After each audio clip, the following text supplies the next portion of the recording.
So it's being reported that there are several transgender women prisoners that are being moved into men's facilities, despite wherever they are in their transition, some being fully transitioned, others not, doesn't matter. This goes with Donald Trump's executive order on gender identity, basically saying if you're born male at birth, you're male. If you're born female at birth, you're female. And that's that. Now, there are three separate court cases in which judges have said it's not that simple. Do not transfer these inmates, and you must continue their care. But it sounds like that is not the case at all as far as what's going on.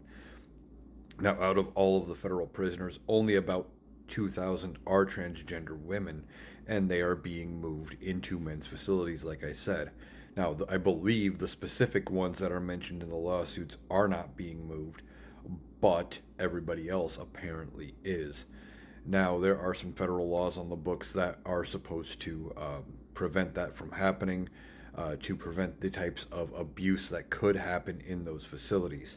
Some of the other things we are hearing is that any of their gender affirming clothing is being confiscated, and they are now no longer able to request a female guard to do any sort of inspections and pat downs. Now, we will see what happens with this because court orders have been put in place saying you can no longer do these transfers. The courts wanted to look at the legality of the executive order and how this plays out. And it seems like the Trump administration, and specifically the Bureau of Prisons, are ignoring the courts. And people have wondered what happens if Donald Trump ignores court orders. Well, I guess we're going to find out. You cannot hold the president in contempt of court, obviously, because of the fact that he is the sitting president. It would interfere with his ability to do the job. But what happens when, they hold the head of the Bureau of Prisons in contempt, or specific directors or secretaries or whatever role? Do those people actually end up serving out their prison time for contempt? We will see what happens. But one of the other things that is interesting with this is they are only focusing on transgender women.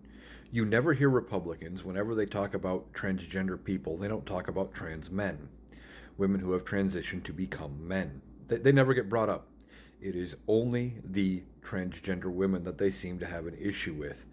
And that's very telling about what they are thinking about and why they want to do this. They believe all transgender women are just men dressing up as women and that nothing else, but they ignore trans men entirely.